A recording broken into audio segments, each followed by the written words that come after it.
Dans son dernier spectacle, aussi engagé qu'engageant, Pascal Légitimus lève le voile sur son histoire de famille. Nous l'avons rencontré au Grenier à Sel pendant le festival Essuaire d'en rire. Bonjour Pascal, il y a 11 ans vous avez répondu présent je dirais, à l'appel de Max Hervaux pour parrainer ce festival. Vous êtes content de revenir parmi nous?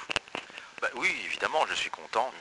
Puis en plus, Max Hervaux, c'est quelqu'un que j'apprécie beaucoup, que j'estime beaucoup.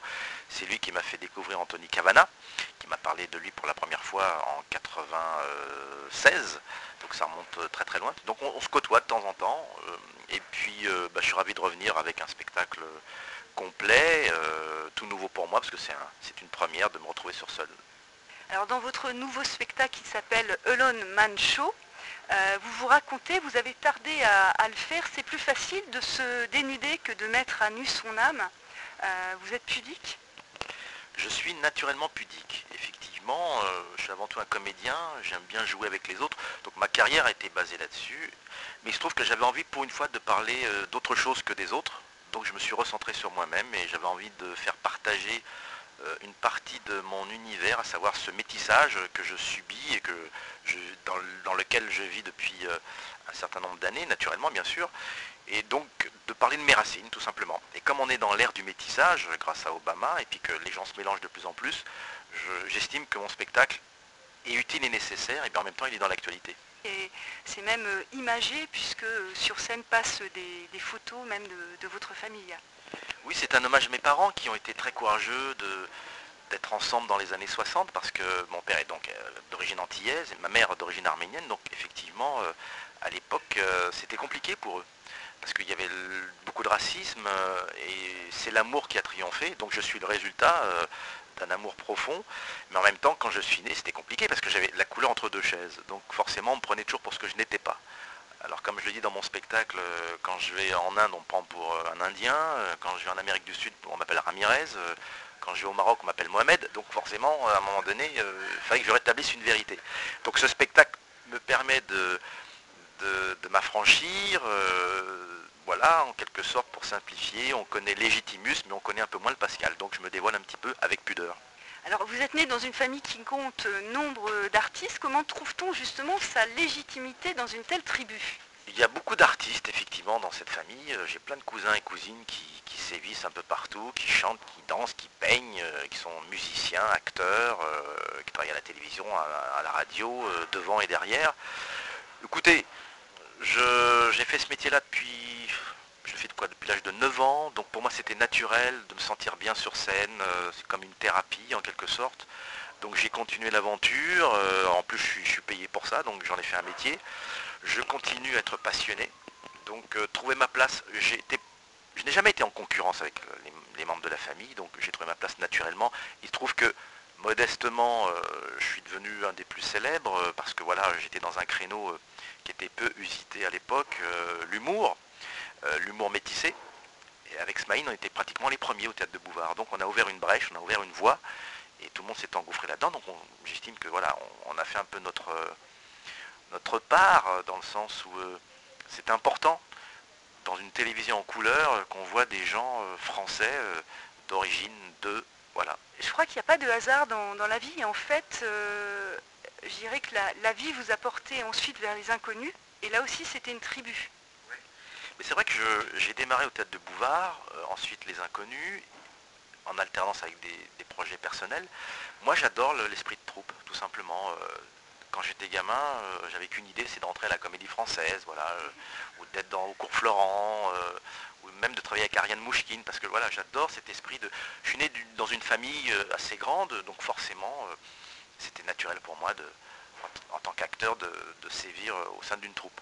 Mais bon, il se trouve que ce spectacle-là est tellement personnel que je ne pouvais pas le partager avec quelqu'un d'autre, comme c'est mon histoire, que je raconte de ma naissance à aujourd'hui, évidemment, sous une forme variée. Il y a de la vidéo, il y a du son, il y a de la musique, il y a du visuel, donc il y a beaucoup de choses. C'est mon style à moi, voilà, c'est mon style, c'est ma patte. Et c'est vrai que les gens qui sortent du spectacle disent souvent qu'ils n'ont jamais vu un spectacle de cette forme-là. Et c'est ça qui me plaît, c'est que c'est original. Alors le public a tout de suite été au rendez-vous avec les inconnus et ensuite il y a eu je dirais la coupure quand vous avez tous arrêté. Bon, c'est pas forcément une volonté. En fait, les inconnus ont tout eu, tout gagné. On a été tellement loin, tellement haut, on a tellement vendu, on a tellement été apprécié qu'on s'est dit qu'à un moment donné, on est au plafond. On ne peut pas aller plus haut. Donc faisons un break. Voilà, c'est une aire d'autoroute, on se repose un petit peu, c'est reculer pour mieux sauter. Et la dernière œuvre que nous avons fait ensemble, c'est Les Rois Mages en 2002. Voilà. Et là, les gens nous attendent au tournant. Par affection, ils nous attendent. Alors, on se doit évidemment de revenir. Donc là, on réfléchit à quelque chose, on est en train d'écrire. Mais comme on ne veut pas se planter, on n'aimerait pas que les gens puissent dire oui, c'était mieux avant. Donc forcément, on est dans une obligation de qualité. Donc on prend notre temps. Mais je pense que ça ne saurait tarder. D'ici 1 an, 2 ans maxi, on va revenir avec voilà, des choses anciennes peut-être remaniées ou un film. Je ne sais pas du tout. En tout cas, voilà, on réfléchit pas mal. C'est une bonne nouvelle, déjà, ça. Une bonne nouvelle pour tout le monde, ben oui, voilà. Pour nous du moins. Alors, justement, vous aimez pas trop, je dirais, le vide. Du coup, quand vous êtes retrouvé tout seul, vous avez créé votre boîte de production et j'ai regardé tout ce que vous faites, c'est absolument phénoménal. On a l'impression qu'il n'y a pas place vraiment pour des temps morts dans votre vie. Vous montez sur scène, mais vous produisez aussi des personnes pour du théâtre, pour du cinéma. Vous produisez des artistes sur scène, notamment une artiste belge qui est métisse. Vous pouvez... Oui, parce que à un moment donné, j'avais envie d'être au service des autres et puis d'aider un peu les personnes qui n'étaient pas forcément en difficulté, mais qui avaient besoin des gens talentueux qui avaient besoin d'exister. Donc j'ai monté cette boîte en 95 et puis pendant 14-15 ans, je me suis amusé à accompagner des artistes. Souvent c'était à leur demande, j'ai rarement fait la démarche, voilà, c'est le hasard des rencontres, notamment Laurent Ruquier, ça s'est fait à Montreux, Palmade, c'est via l'intermédiaire de son producteur Gérard Louvain, Anthony Cavana, c'est Max Cerveau qui m'en avait parlé, et ainsi de suite. Donc c'est des rencontres effectivement, et puis de partager un univers, voilà, ça m'intéresse. Et puis de la production, c'est des coups de cœur, quand je vois un scénario qui me plaît, ou un film ou un téléfilm, voilà, je m'investis. Alors le hasard a voulu que ça marche très très bien dans tous les domaines. J'étais obligé donc de continuer parce que quand ça marche, voilà. Mais heureusement, je vous rassure, il y a quand même 8 heures pour dormir, il y a aussi 8 heures pour la famille, donc tout va bien. Mais cette fois-ci, j'avais envie de me recentrer sur moi-même parce que c'était important que comme une espèce de recueillement, d'aller chercher un peu mes racines et puis de les mettre en avant parce que souvent on m'a pris pour un autre, il y a toujours ce délit de faciès. Donc, a fortiori, j'avais envie de rétablir cette vérité. Et je suis mûr pour le faire. Voilà, en tant qu'acteur, je suis accompagné notamment par Gilles Gaillot, qui a vraiment un œil bienveillant sur le spectacle, sur l'écriture. Donc je suis très bien entouré, donc je suis ravi. Et puis voilà, de démarrer dans ce festival dans lequel j'étais parrain il y a très longtemps, c'est la boucle qui se ferme. Alors en 2008, dans un magazine féminin, vous avez parlé de vos dons de médium. Ce soir, est-ce que vous avez prévu de marabouter la salle? Non, je pense que c'est la salle qui va me marabouter, comme on dit en Afrique. Non, mais ça, c'est vrai que toute ma famille, en tout cas chez les femmes, les tantes, les grands-mères, elles ont toutes un don et elles m'ont toujours dit que j'avais aussi un don. Alors, des fois, j'ai des flashs, des choses comme ça, mais c'est vraiment en superficiel. Mais non, je pense que c'est les spectateurs qui vont me marabouter. Voilà, j'espère qu'ils vont rire et puis qu'ils vont s'éclater surtout.